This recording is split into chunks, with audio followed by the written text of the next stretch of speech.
Hi, welcome to MTurk Guide. Today's topic is scripts, specifically must-have scripts.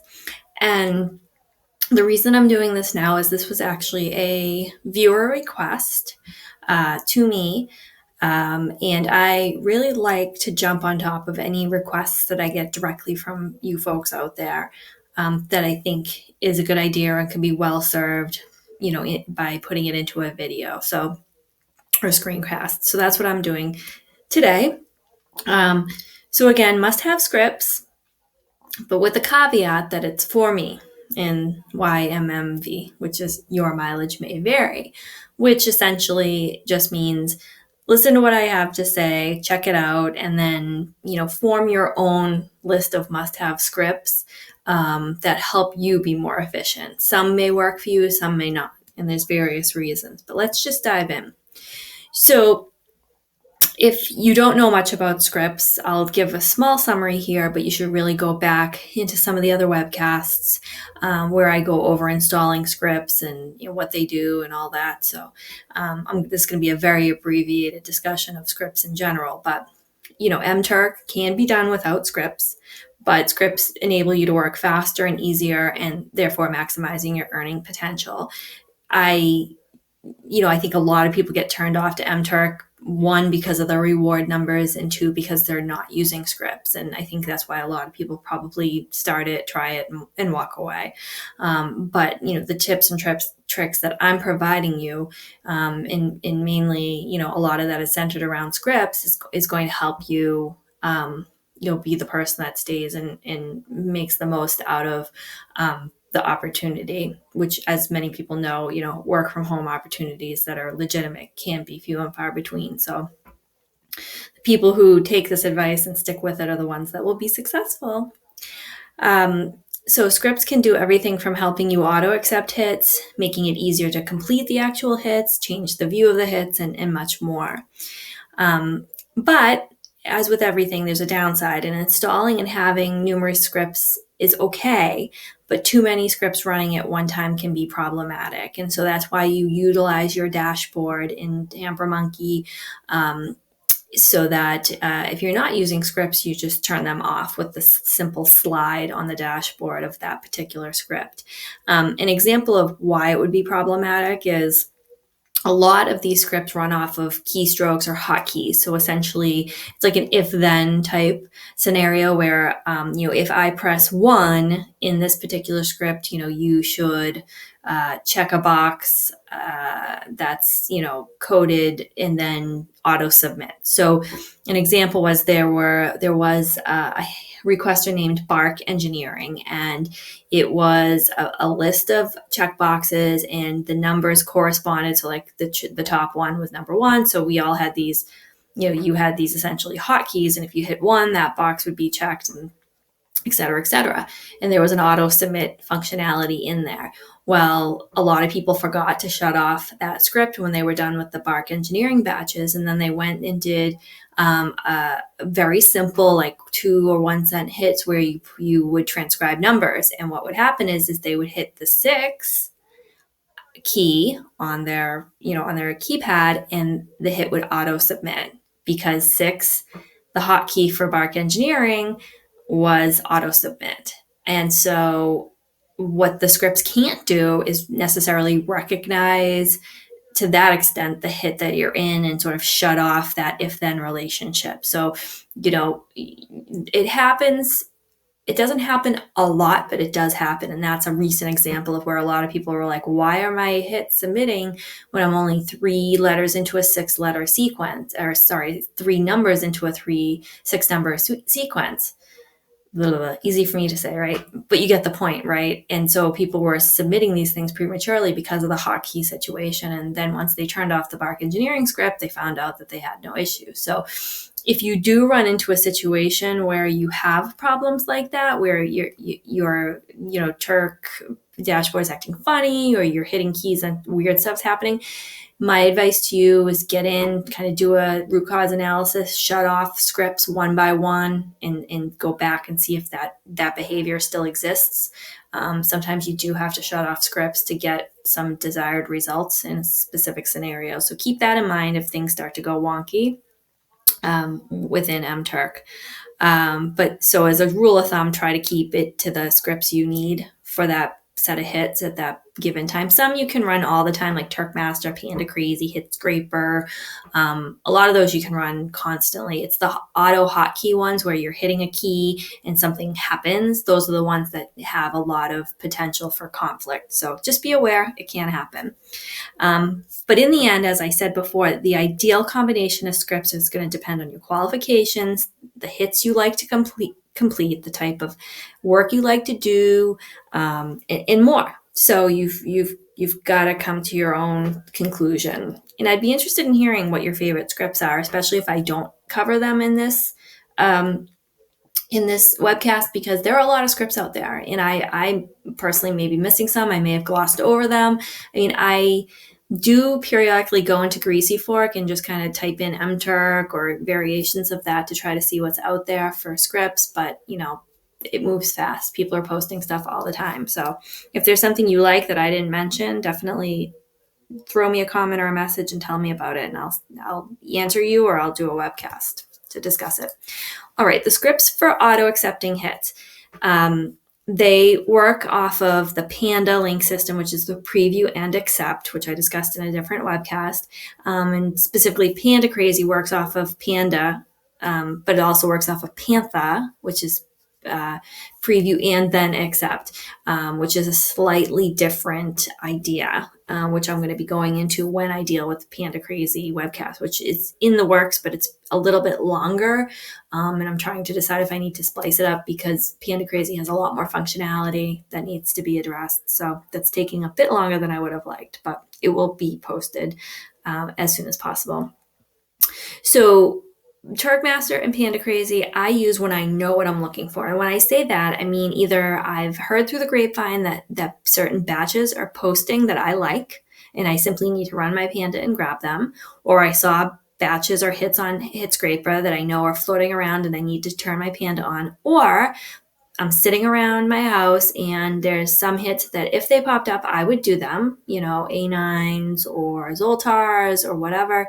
If they popped up, I would do them. And so I throw my Panda on and I turn the volume up on my computer. And if those hit, I stop what I'm doing and I do them. Otherwise, I don't. So that's what I mean when I know what I want. But Turk Master, the downside with Turk Master is that it can generate a lot of PREs, or page refresh errors. And that's an error you get where it says you've refreshed the page too many times or something to that effect. And the organization system in Turk Master is very manual. So it's got its downsides, but it's got its upsides as well. Panda Crazy kind of directly addresses the Turk Master issues. It helps you get around the PREs and the throttling that's going on, which throttling occurs when you are in a batch, and there's like 20,000 of them, and you do like 10, and then it says there's no more left in this batch. But when you go back to your list of hits, it's still there, 20,000 strong. That's an example of throttling. It's just trying to meter out the amount of hits that everybody's getting. So Panda Crazy helps you kind of work around that, as does Turk Master to an extent, but Panda Crazy is newer. And I'd say that's probably part of the downside of Panda Crazy. It's newer. It's still being built up. There's a lot of updates to it. And so to me, that's a little bit of a downside, but, as it stands today, I actually leverage both tools based on what I'm trying to accept and how the tools appear to be performing on a particular day. Sometimes Panda Crazy gets updated and it changes things around a little bit. And so I go back to Turk Master until I make sure I understand what I'm looking at. So it's totally up to you and your level of comfort. For those of you that are really new and might just be using Panda Crazy and not really familiar with Turk Master, you may not want to go backwards, and I totally get that. So again, it's kind of, it's your preference. Your mileage may vary, what you like to do. So in the long term, I personally would hope to move to Panda Crazy entirely, as long as it stabilizes and becomes, the functionality is there and stable. That's basically my criteria. So that's for auto-accepting hits. Now, hit-specific scripts. Now, these are the scripts that I only turn on when I have a batch coming in of a certain requester. The ones that I'm going to discuss here are just they're a part of my arsenal. I save them when I load them. I turn them off, and I've built up over 55,000 hits. I've built up quite a little vault of them. And so, you'll have to do that as well. So I would say, there's two ways to find out if scripts exist. You can ask me, or you can look in Greasy Fork and see if scripts exist to help you with a specific batch. But the batches that do have scripts that I like are Zoltar, which I addressed in the 3 Zoltar webcasts that I did, because it eliminates scrolling, which can take up a lot of time, and it takes all the options and places it in a clickable format right in front of your face. I just like it. If you do like me, this morning I think I did 112 Zoltars. All that scrolling would have been rough on my hand. It really helped me bang them out very quickly, usually in about an hour to an hour and 15 minutes. Set Master, which is I believe they're 5,000 or above submitted or approved hits. And they just basically give you a screenshot and ask you if it's related to a specific topic, and you say yes or no.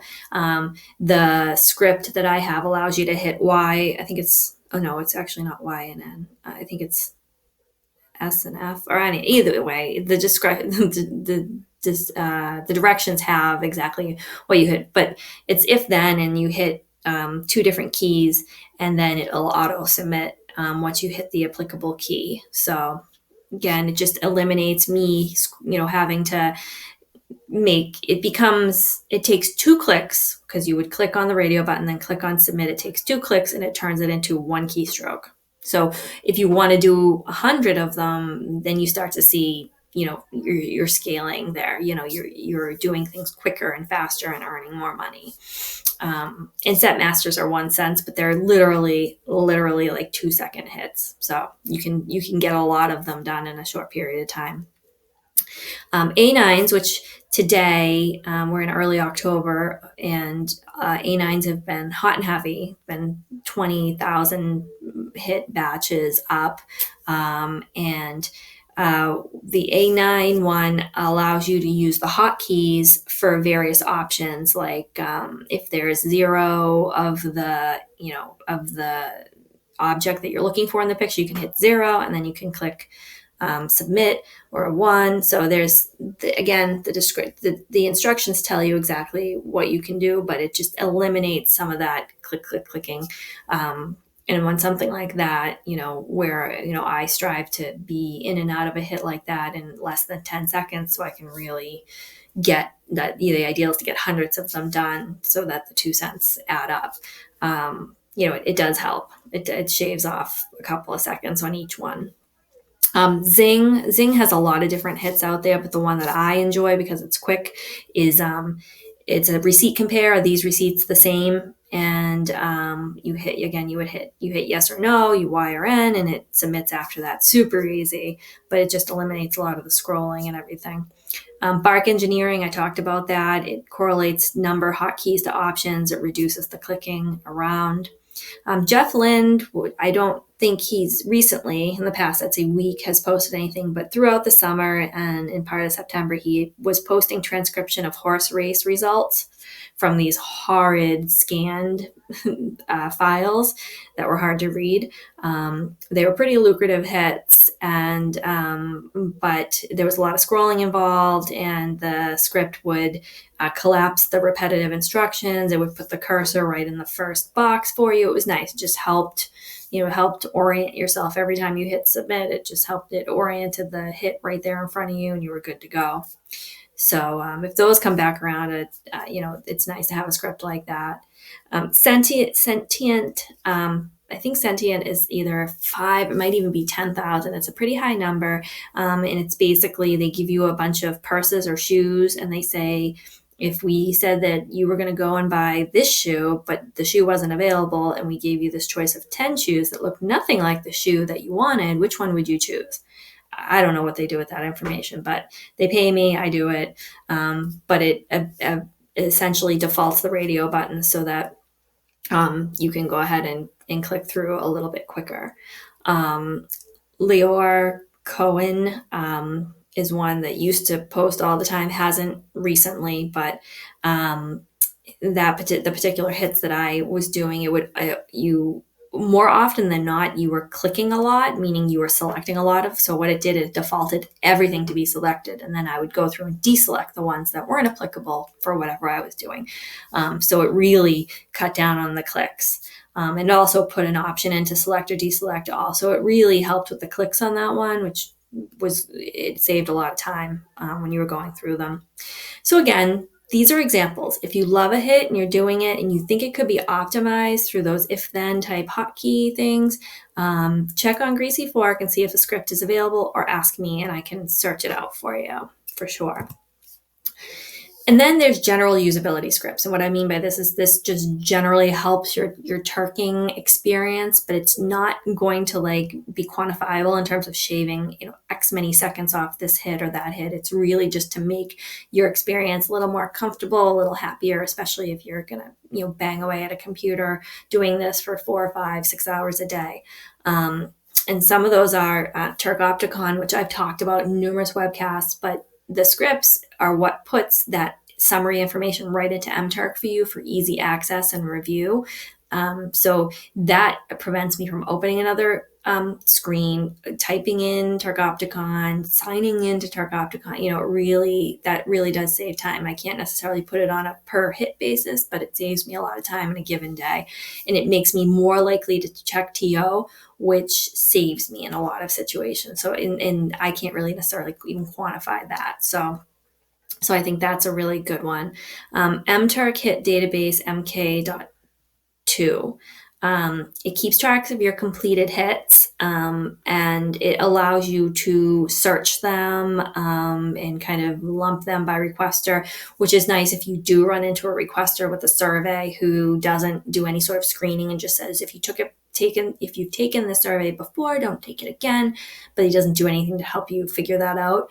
This is the database you want to have. It'll go back 45 days. It also could help if you want to put some idea together what type of earnings you have for a specific time period, things like that.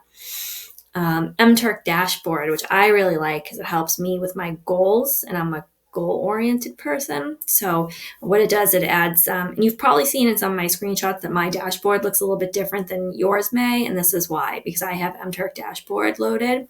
It adds your projected earnings for the day. It adds a best and worst case scenario. So for example, right now I say I have 500 hits outstanding, pending.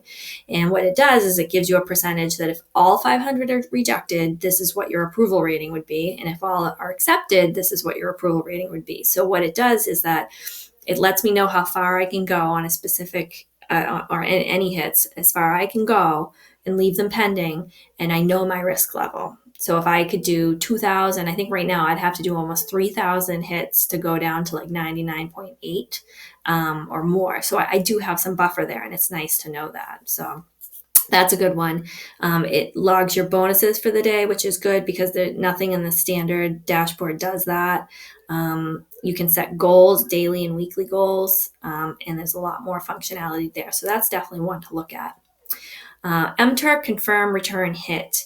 This helps prevent accidental returns, which is very important with your Google requester. Because if you recall, with Zoltar or Mountains, if you return it by accident, you will be locked out for the duration of that hit. So with Zoltar in the mornings, if you get locked out for 60 minutes, you've basically just blown your morning in terms of getting Zoltar. So it'll ask you, are you sure? And then I'll give you a second to think and go, do I really want to do this? And, then you can proceed one way or the other. It saved me more than once.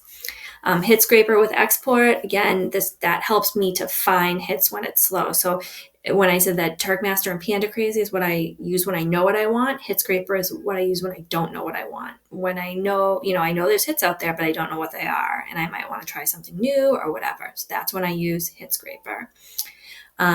Next one is MTurkey Bacon queue order fix.